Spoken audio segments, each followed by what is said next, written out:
ఆంధ్రప్రదేశ్ రాష్ట్ర బడ్జెట్ను రూపాయలు 3,359,00,00,000 కోట్లతో అభివృద్ధి ధ్యేయంగా భవిష్యత్ అవసరాలను దృష్టిలో పెట్టుకుని ఆర్థిక శాఖ కేటాయింపులు చేసింది అధ్యక్ష. ఆర్థిక మంత్రి పయ్యావుల కేశవ్ గారు అంకెల గారడి మాటల గారడి చేయకుండా ఎన్నో సవాళ్లను ఆర్థిక ఇబ్బందులను ఎదుర్కొన్న పరిస్థితుల్లో ది బెస్ట్ బడ్జెట్ను ప్రవేశపెట్టారు అధ్యక్ష.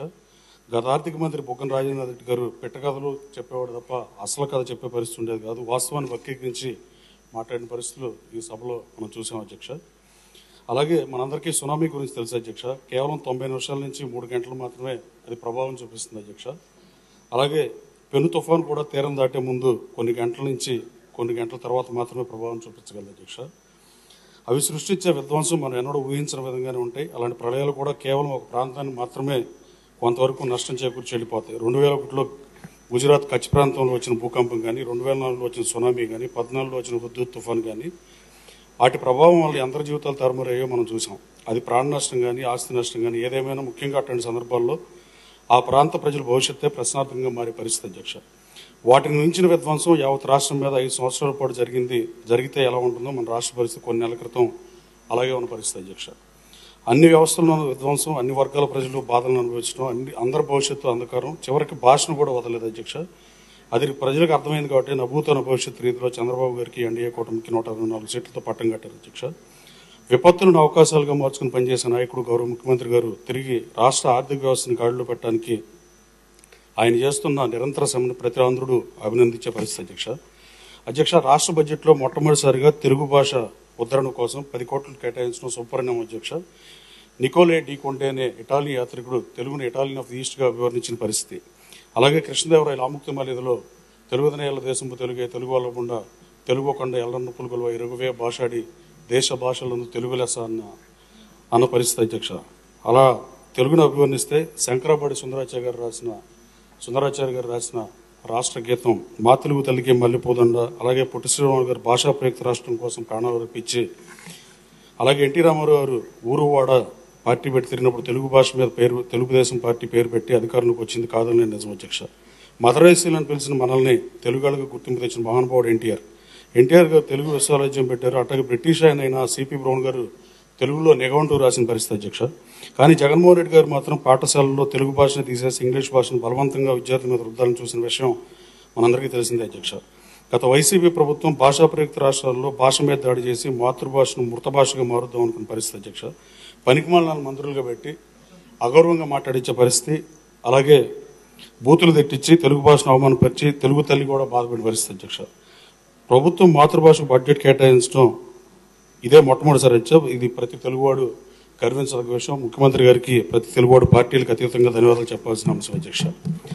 అలాగే పంచాయతీరాజ్ రూరల్ డెవలప్మెంట్లో గత ప్రభుత్వంలో సర్పంచులు కోర్టులకు వెళ్ళి ఫండ్స్ తెచ్చుకునే పరిస్థితి అధ్యక్ష. వాళ్ళు కోర్టులకు వెళ్ళినా కూడా రాని పరిస్థితి అధ్యక్ష. ఎన్డీఏ గవర్నమెంట్లో గౌరవ ముఖ్యమంత్రి గారు మరియు గౌరవ డిప్యూటీ సీఎం గారు గ్రామ పంచాయతీలు రూరల్ డెవలప్మెంట్ ప్రత్యేక శ్రద్ధ చూపించి 18,848 కోట్ల రూపాయల బడ్జెట్ను ఆర్థిక శాఖ ద్వారా ప్రకటించడం నిజమైన గ్రామ స్వరాజ్యంగా ప్రజలు మాట్లాడే పరిస్థితి అధ్యక్ష. ఎడ్యుకేషన్ డిపార్ట్మెంట్ గురించి కూడా అధ్యక్ష. వైసీపీ ప్రభుత్వంలో అనేక పాఠశాలలు విలీనం పేరుతో మూసేశారు. వేల సంఖ్యలో విద్యార్థులు డ్రాప్అవుట్ అయిన పరిస్థితి అధ్యక్ష. స్కూల్ ఎడ్యుకేషన్ అనేది ప్రతి వ్యక్తికి ఇంపార్టెంట్ అయినా ఎడ్యుకేషన్ డిపార్ట్మెంట్ని విద్యార్థులను టీచర్స్ని అతలాకుతలం చేసిన పరిస్థితి మనం వైసీపీ గవర్నమెంట్లో చూసాం అధ్యక్ష. ఎడ్యుకేషన్ మినిస్టర్ గారు గౌరవ లోకేష్ గారు విద్యా వ్యవస్థను విద్యార్థుల భవిష్యత్తును దృష్టిలో పెట్టుకుని సమూలంగా ప్రక్షాళన చేస్తున్నందుకు అభినందించాల్సిన విషయం అధ్యక్ష. ఎడ్యుకేషన్ డిపార్ట్మెంట్కి 31,806 కోట్ల రూపాయలు కేటాయించడం హర్షణీయం. అలాగే బీసీ వెల్ఫేర్ తెలుగుదేశం పార్టీకి బీసీలు వెన్నుముగ్గా ఉంటారని, అలాగే బీసీ వెల్ఫేర్ డిపార్ట్మెంట్ ఎన్డీఏ ప్రభుత్వం ప్రస్తుత బడ్జెట్లో కేటాయించిన బడ్జెట్ను చూస్తే అది అర్థమయ్యే పరిస్థితి అధ్యక్ష. 47,456 కోట్ల రూపాయలు ప్రస్తుత బడ్జెట్లో బీసీ వెల్ఫేర్ కేటాయించడం హర్షదాయకం. అలాగే చేతి వృత్తిదారులకు కూడా 1000 కోట్ల రూపాయలు కేటాయించడం గొప్ప విషయం అధ్యక్ష. స్వాతంత్రం వచ్చిన తర్వాత అత్యంత తక్కువ అభివృద్ధి చేసిన ప్రభుత్వం ఏదైనా ఉంటే అది గత వైసీపీ ప్రభుత్వమే అధ్యక్ష.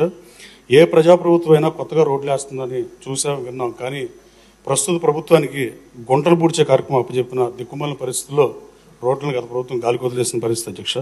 ఆ రోడ్లకు మరమ్మతు కల్పించి నిధులు కేటాయించి మరమ్మతులు చేసిన ప్రజలు ప్రస్తుతం హర్షించే పరిస్థితి అధ్యక్ష. గత ప్రభుత్వ హయాంలో ఊరు వాడ ఆస్తుల రేట్లు పడిపోయిన పరిస్థితి అధ్యక్ష.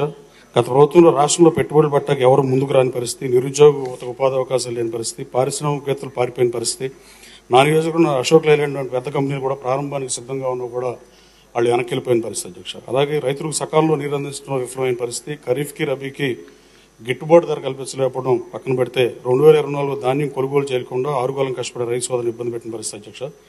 గతంలో కొనుగోలు చేసిన ధాన్యం డబ్బులు కూడా రైతులకు చెల్లించాలి. మన ఎన్డీఏ ప్రభుత్వం 2 రోజుల క్రితం వైసీపీ ప్రభుత్వం ధాన్యం కొనుగోలు బకాయిలు 1640 కోట్ల రూపాయలు కూడా చెల్లించిన పరిస్థితి అధ్యక్ష. డీసీసీబీలు కూడా చాలా డీసీసీబీలు గత ప్రభుత్వంలో నష్టాల్లోకి వెళ్ళిన పరిస్థితి అధ్యక్ష. వైసీపీ ప్రభుత్వం రిటైర్మెంట్ అయ్యే ఉద్యోగులకు పెన్షన్లు ఇవ్వలేక వాళ్ళు డబ్బులు సెటిల్ చేయలేక ఉద్యోగుల విరమణ వయసును పెంచిన పరిస్థితి అధ్యక్ష. ఎన్డీఏ ప్రభుత్వం రాగానే ప్రజల్లో పాజిటివ్ యాటిట్యూడ్ వచ్చింది వాస్తవం అధ్యక్ష. వాట్సాప్ కాల్ మాట్లాడే పరిస్థితి నుంచి మామూలు ఫోన్లు మాట్లాడే పరిస్థితికి ఈ రాష్ట్ర ప్రజలు వచ్చిన పరిస్థితి అధ్యక్ష. అలాగే అధ్యక్ష ఒక చిన్న సూచన అధ్యక్ష, ఏపీ స్టాంప్స్ అండ్ రిజిస్ట్రేషన్ డిపార్ట్మెంట్కి బ్రిటిష్ ఇండియా 1899 రిజిస్ట్రేషన్ యాక్ట్ బదులుగా నూతన ఏపీ రిజిస్ట్రేషన్ యాక్ట్ తీసుకొస్తే అధ్యక్ష రాష్ట్ర ఖజానాకు 1000 కోట్ల ఆదాయం వచ్చే అవకాశం ఉంది అధ్యక్ష. ఇది అసెంబ్లీలో బిల్ పాస్ అయి పార్లమెంటు రాష్ట్రపతి ఆమోదం చేయొచ్చు అధ్యక్ష.